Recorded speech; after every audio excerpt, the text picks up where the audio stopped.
Let's get into it. Fuck, man. Let's get into it. Stab me. What happened? Dude, honestly, I can't really say anything, you know? Yeah. I mean, obviously a million excuses run through my head all day, every day. And there's a million things that I think about, you know, it's been eating me up. But at the end of the day, you know, it hurts right now, but it's going to be a lesson. Yeah. You know, I dropped the ball. I went out there. I couldn't get things clicking, couldn't get things going. And, you know, all respect to Mo. You know, I knew it was a dog-ass fight. Yeah. That's what I wanted. I went into that fight knowing. Yeah. That's we a tough fought each fight. other because no one wanted to fight us, you know?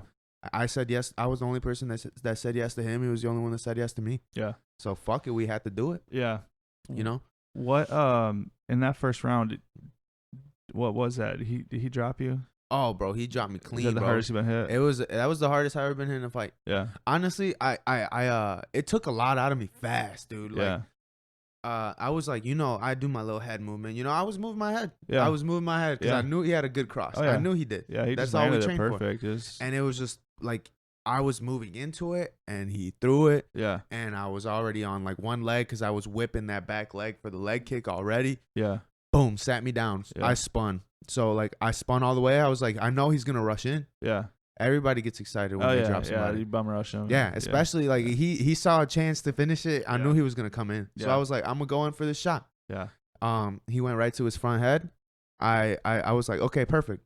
I'm not worried about this. Yeah. I wasn't worried. Let me start off by saying I wasn't worried about the ground game at all. Yeah. I You don't know, think you would be. I was super confident. You know, I'm a grappler. You know, I'm a grappler at heart. Like I do every sport individually, and I love it all. So I was like, if this hits the ground, I'm no longer a wrestler. I'm a grappler. Yeah. I'll choke this motherfucker off my back if I have to. I don't give a shit. Right. Yeah. But honestly, you know, I recovered a lot fast. Yeah. I went to my bag. I pulled guard. I started working for my subs because I was like, I obviously like I'd be stupid and not think that at some point in that fight I was gonna be on my butt. Right. You know what I'm saying? Yeah. Yeah. And you know, I recovered a lot, but I never got back to 100. Yeah. And I'm like, at the end of the day, I'm super glad that happened. Yeah. Because now I know what that's like. Right. Now I had that whole rest of that fight, I fought it with no legs. Right. You know what I'm saying? My legs weren't in me the same. I could tell. I was gonna ask you, leading up to the fight, your fight camp and stuff like that. I mean, I know everybody's got injuries and everybody's got shit going on. I noticed when you threw a couple kicks, I think before he dropped you, something, you looked like you were you off balance or something? Something looked like you looked like your legs weren't under you. It looked like I don't know. Okay, it almost looked like when Cheeto Vera kicked the fuck out of Sean O'Malley's leg, and he couldn't stand. It almost looked like you rolled your ankle or something. Like you were throwing a kick, and it's like I don't know if it was. I can't remember if it was your plant foot or the foot you're using to kick. Yeah. When you hit the ground, when your second foot hit the ground for your kick, it looked like, dude, I'm like not gonna lie to you weren't on both feet. Yeah. See, look, honestly, that's why I was weary of doing this interview with you. I know you know your shit. You know, I've seen it. You know your shit. Yeah. I don't I'm not here to make excuses, bro. Yeah. Like, let me start off by saying that Mo Miller beat me. Yeah. And after the fight, if you saw me grab his head, I was already hearing on the mic like what everyone was saying, like the analysts were saying, like, oh, you know, he might have had a bad cut or this and that. Yeah. I grabbed his head and I told him straight up, I was like, listen, you beat me tonight. Don't listen to none of this. You beat me tonight. Yeah.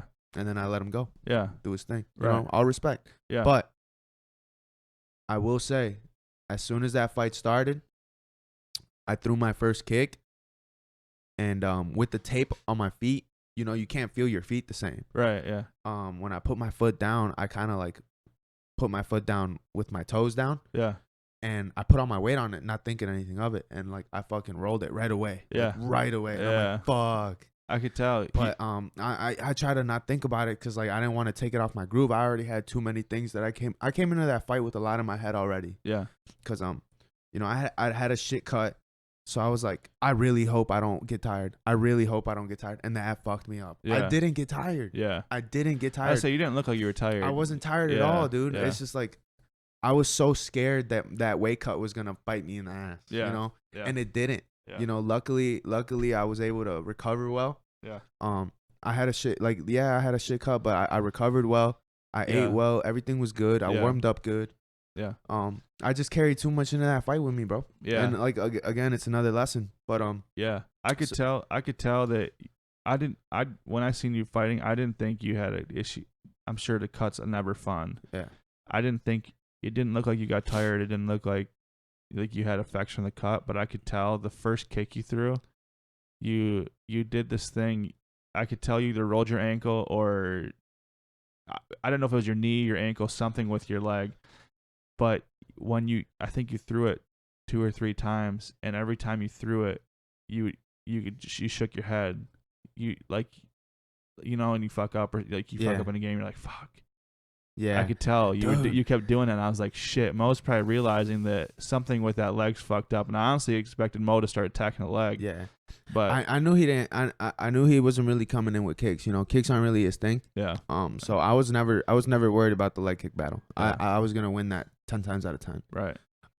What I was worried about was his hands, and I didn't want to throw naked leg kicks. Right. Because I knew that too was coming up the middle with smoke. Yeah. So obviously, we both really did our homework leading up to that fight. Yeah. I knew what he was gonna come with. Yeah. He knew what I was gonna come with, and obviously his preparation, came back and prevailed. Yeah. But the thing was, every time I threw that kick, I felt it. Oh, yeah. Like I'm used to like being in a fight, and you don't feel shit until after. Yeah.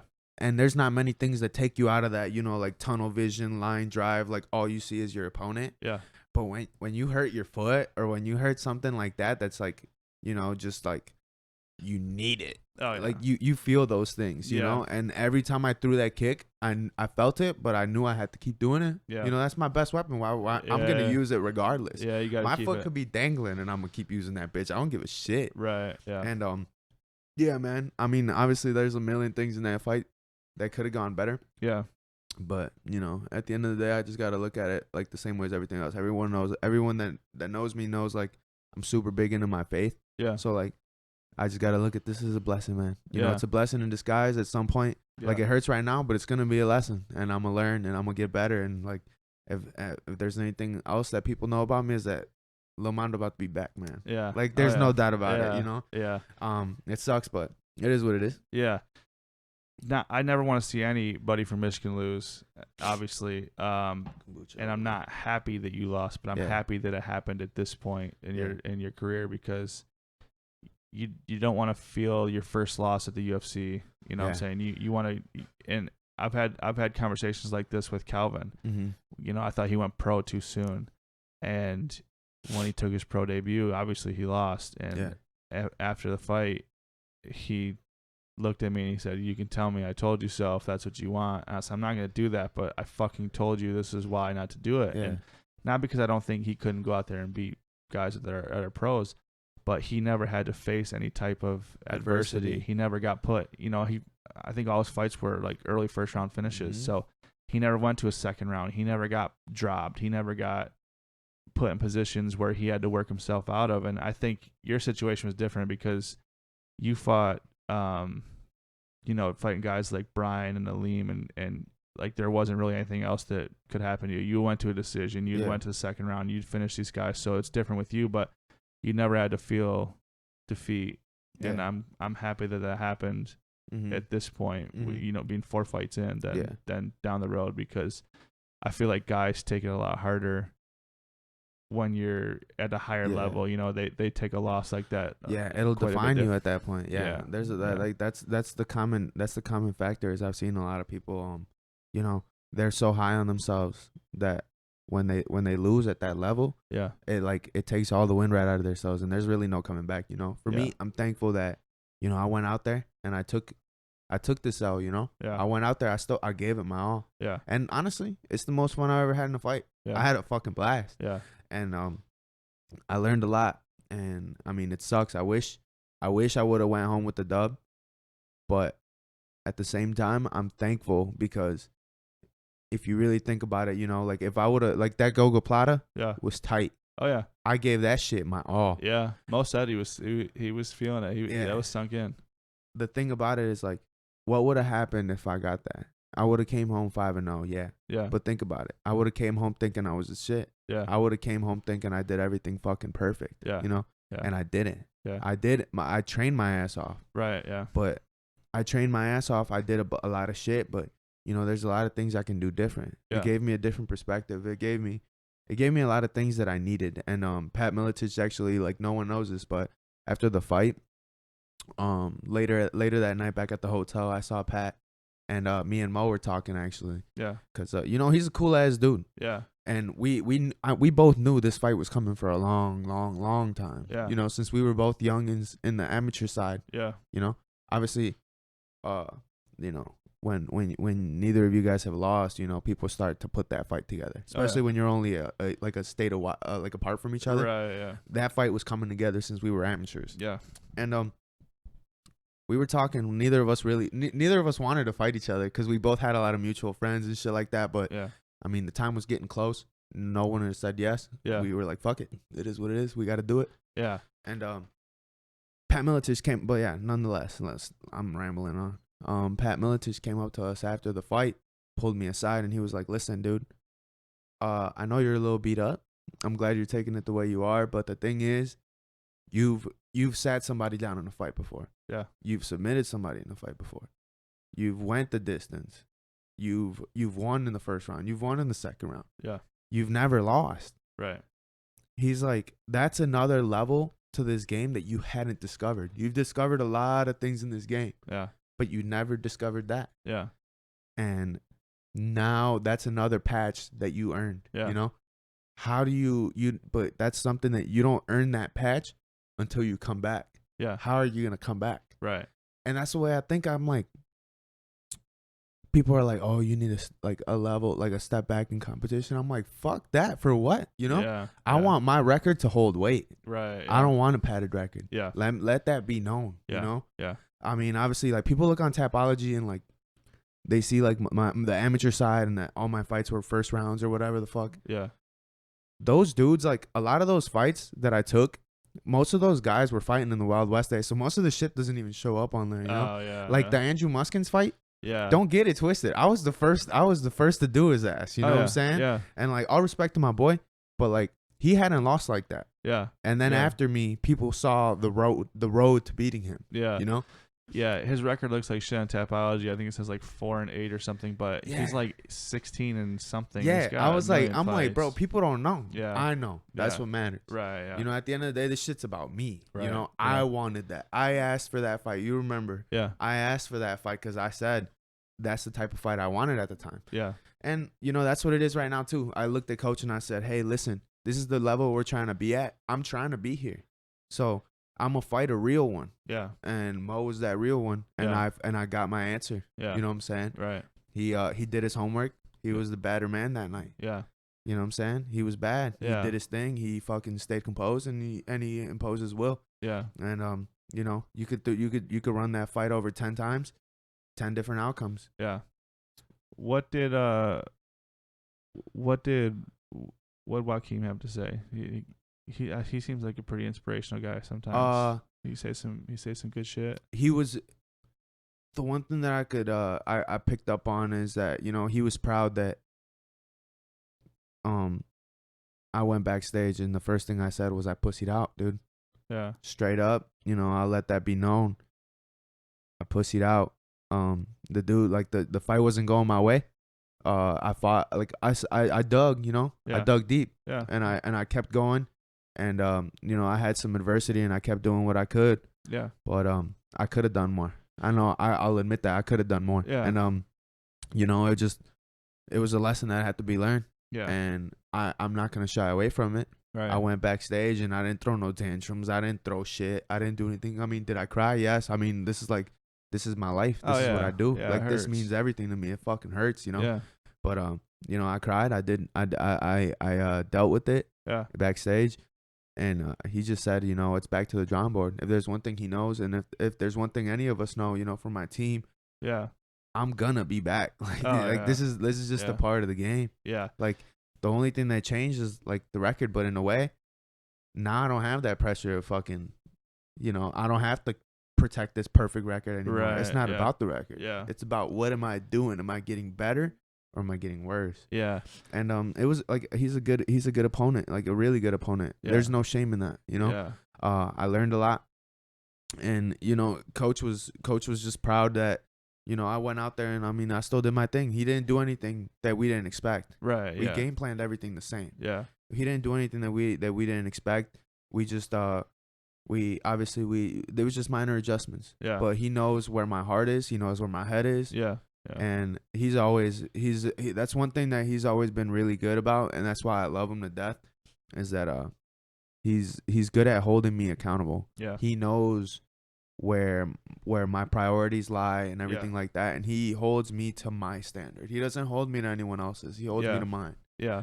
And honestly, that's the another thing that hurt the most is like I hope nobody takes this the wrong way, but I told coach backstage, I'm like, it fucking sucks because I'm supposed to be the one that doesn't do this. I'm supposed to be the one that doesn't fail you, that doesn't lose. Like, failing in Joaquin's eyes, bro, that shit fucking hurts, dude. Yeah. Because he puts everything into me every day. Like, he'll drop whatever he's doing and come hold minutes. He'll drop whatever he's doing, come break down some film with me. Like, he's always put all his eggs into me. You know what I'm saying? Yeah. And I just wish that, I would have had a different outcome for him, but. Yeah. It's just motivation. It's just more motivation. Yeah. He's the shit, man. Yeah. Yeah. I've always liked there was a lot of fights that that Mercy would take like at other promotions or whatever, or even at my shows, and he'll text me after the event and say, What did you truly think about this? What did you truly think about that? Yeah. And there was a fight with KOP when Devin Smith fought Eric Laura. Yeah. I think the first one or second one? I think it was the second one where I personally thought Devin lost that fight. Yeah, I remember that one. It was on my birthday, February 24th. Yeah. Yeah. It could have went either way, and obviously it went Devin's way, but if they would have said Laura, I wouldn't have been like shocked. I'd have been like, yeah, it was a good fight. He asked me what I thought, and I said, what do you think? What I want to know your opinion first. Oh yeah, coach doesn't fuck around. He was like, I don't know what the fuck's wrong with these guys sometimes. Mm-hmm. He said Devin probably just thought that I beat him once, I'll go in there and smash him again. Yeah. And he was like, he didn't listen. His weight cut sucked. He didn't, and I like that because I've dealt with other coaches where they're like, oh yeah, he looked great. He looked fucking great. He looked great. We got the win. We're so happy. Yeah. And Joaquin and I have had a few back and forths before, which I've had a back and forth with every coach and fighter basically in the state. That's part of the job. That's part of the job description. Yeah, and one thing I've always liked is who will tell me, hey, I don't know what the fuck to tell you. This, you can lead a horse to water, you can't make him drink. Yeah. He'll tell you, hey, this is what we told him to do. He did the fucking exact opposite. Yeah. I don't know what to tell you. He's 100 always. Yeah. 100. Yeah. That's the cool thing about him, dude. Is like the quiet, the silence that was in him after that fight. Yeah.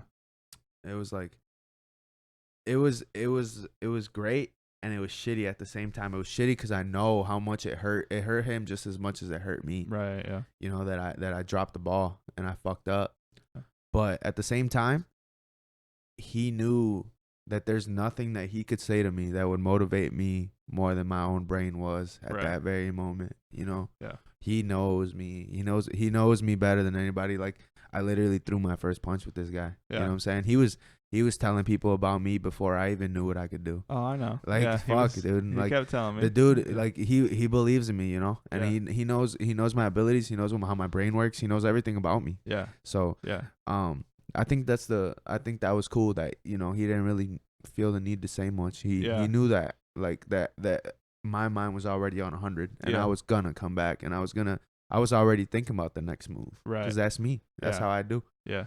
So I remember getting a text like 3 years ago or something. I got this fucking stud coming in, and people are going to know him from wrestling, but they need to know he's never fought before, so they can't just say, oh, he's a stud wrestler, so he's going to come in. Like, just make sure you don't throw him to the wolves, but don't give him some pussy, basically. Yeah. And I remember when Jamal Hill and Daquan were fighting. Yeah. It was like the fourth round, having their great fight, and I'm sitting there, and I have a hard time sitting during fights. Like, I don't sit next to the cage. I pace around because I just get too anxious. And I remember sitting there in the stands watching. Yeah. I remember sitting there. I was standing over on one side of the Deltaplex, and it was the first time I ever met you, Yeah. and you said, "Hey, bro, you gotta give me the next phone call. I'm about to be the next big thing. You gotta do this shit." And in my head, I'm thinking, I fucking hear this from every fighter. Every fighter tells me I'm gonna be the next big thing, and every coach tells me, "You gotta get this guy's gonna be the next big thing. You gotta get him on." And nobody's ever the next fucking big thing.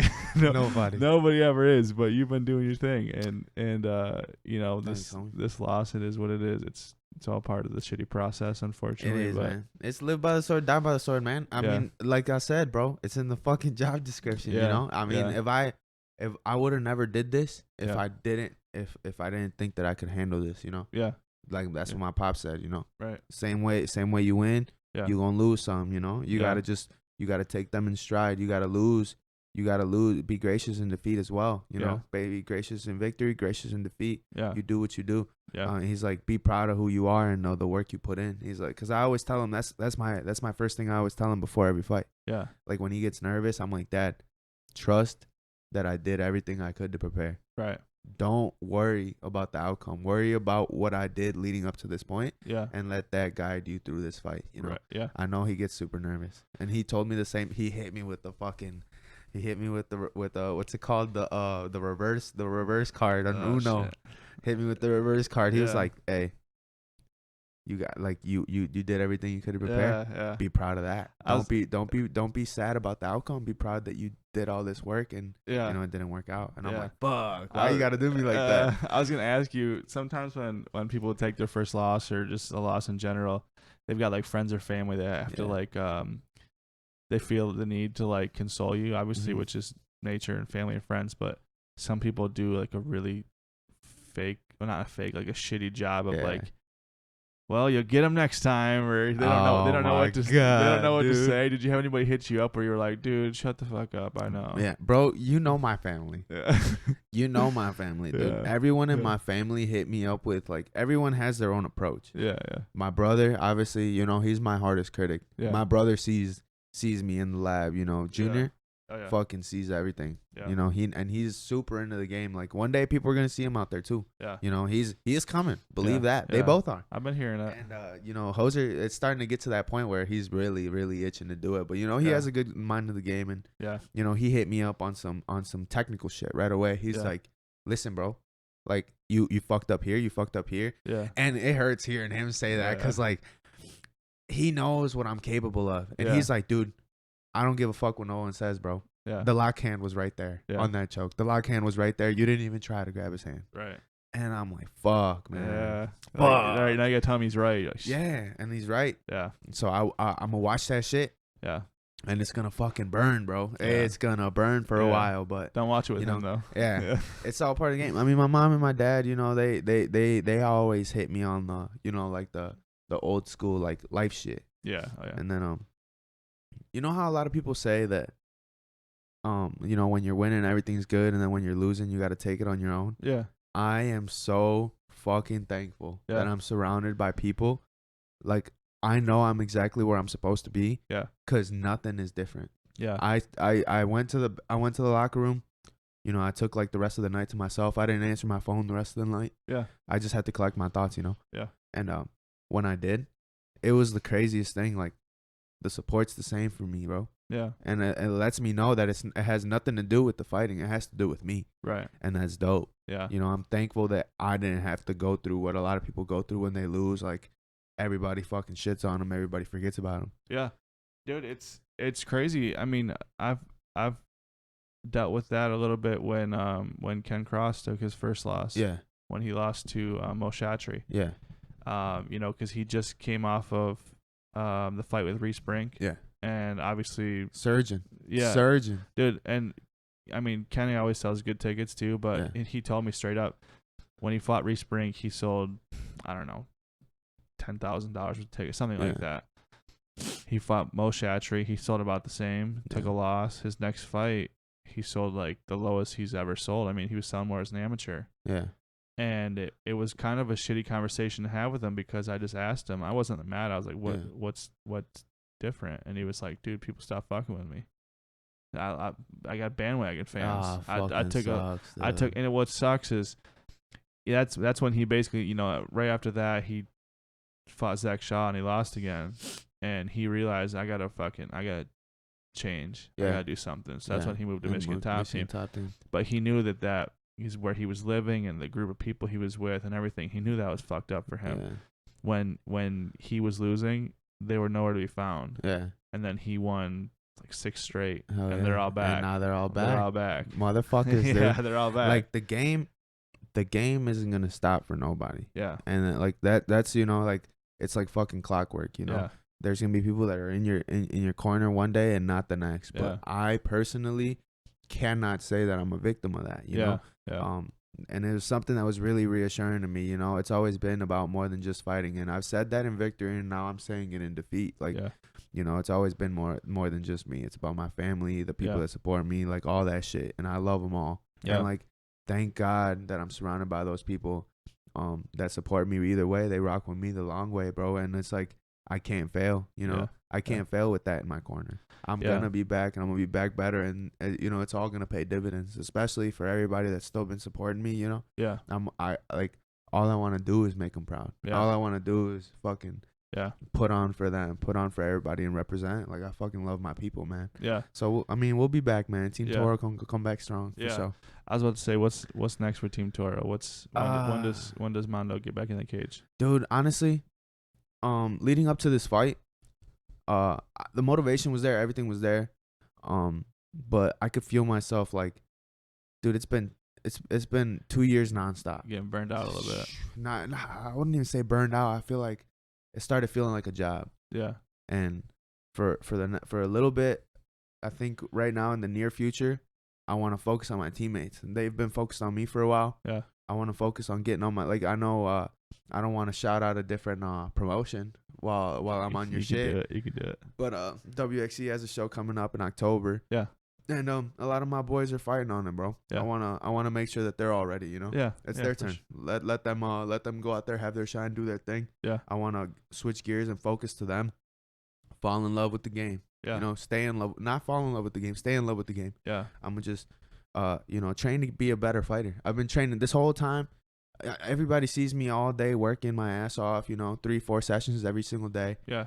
But I'm working on being a better athlete. Right. I need to worry about being a better fighter. Yeah. You know what I'm saying? Yeah. Like, so, you know, I might kick down the cardio, kick down the strength and conditioning and all that sort of shit, and kick up just you know, switch up the scenery. Like, go just do fucking boxing sessions every day. You know what I'm saying? Kickboxing, Muay Thai, jits, straight up jits, like everything. You know what I'm saying? I'm just gonna I want the next month to just be about growth. Yeah. You know, I just focus on technique, learn shit, you know, have fun with the game. You know, like this, at the end of the day, that's what this is about. It's like having fun. So yeah, you know, for a month I'm gonna do that, and then when the next fight's on the horizon, I'll start kicking up all the fight preparation again. You know, all the cardio, all the strength and conditioning, all that sort of stuff. But for right now, I'm just focused on getting better. Right. Learning new shit. You know, staying in love with the game, keeping that fire burning, and obviously, like, it's gonna be a little easier now than it was a few days ago. Yeah. Because I mean, I got that L to think about. Right. So you know, I mean, it damn sure doesn't feel like a job now. I'll fucking tell you that. So I do want to get more in, like 1 or 2 more in before the end of the year. Yeah. But we'll see what happens. So hopefully I can find a little something in November. Yeah. And fuck it, you know, if I can do December too, I'll do that as well. Yeah. For sure. We'll see what LFA's talking. We'll see what Lights Out's talking. We'll see everything, man. But I told you, bro. Yeah. If you, I know it's gonna be hard to make a show happen, but shit, if you want somebody to fight for a shiny belt at the end of the night, bro, you got an extra belt laying around, and you got a fighter right here in state, and you got another dude. Word on the street, there's somebody out there that's talking about fighting me for that belt, and that'd be kind of dope. He's I'm all about it, man. And he's from here, and we're both about it. Yeah, you know, that's the thing. It's like, it's cool, and it's all business again. It's all business. Yeah. So, I mean, definitely, there's been some talks about, like, taking a step back in competition and shit like that, but I don't give a fuck about that. You know, I'm like, I went out there, you know, I fought a good-ass opponent. Yeah. Fucking didn't go my way, but, I mean, I want to fight another good-ass opponent and have it go my way, you know? Yeah. Like, I'm not shying away from the game. That's what the game is, you know? If it makes money, it makes sense, and if it makes sense, I'm rocking with it. Right. So I like the fight. I like the fight that we're thinking about for Lights Out. I love it. Dude. It makes so much I want to sense. do it. It makes sense for all you guys. And I'm interested to see what happens after the election, to see if any of this COVID shit eases up. Yeah. You know, I think some of it's been played out a little bit for election purposes. Mm-hmm. So I'm hoping that it happens. I don't think we're gonna see a Lights Out show the rest of the year, if I had to guess, because you know, with the state, you have to apply for your show 30 days prior. Yeah. So unless the day after the election the shit gets lifted, I can't even do anything in December. So Yeah. and I'm not doing anything at Christmas time because that's suicide for promotions anyways. So yeah, that's true. it probably would be early next year before Lights Out's back, but we could build it up for months. Yeah, bro. We'll make something happen, because Yeah. I mean, everybody already, and I'm pretty sure everybody already knows the fight, man. Everybody already knows what's up. Yeah. But I mean, we'll let that be. For the people who don't know, we'll leave it up there for the imagination. We'll let them think about it for a while. You know, yeah. Either way. I mean, Yeah. it makes sense, and we're like the two best candidates for like a Michigan belt. You know what I'm saying? Agree. That's a Michigan made belt, and I want that bitch. Yeah. Yeah. And you know, I mean, LFA, the president at Suarez, you know, obviously, Mark, everybody was hitting me up right after the fight. They're like, dude, listen, you're gonna be right back. You know, we want you here. Yeah, good. So, you know, as far as LFA goes, whenever they offer me something else, you know, we're gonna talk it over with coach. But I'm definitely, you know, I'm not trying to slow down at all. Yeah. I mean, but I will take a normal fighter's break. I will take that. Yeah. You know what I'm saying? That's like, good though. Normal fighters take a couple months in between fights. My ass, I would fight every fucking weekend if I could. Yeah. You know. But this time around, I'm gonna take a normal fighter's gap. Like I'm gonna take a normal fight in November or something. Yeah. You know what I'm saying?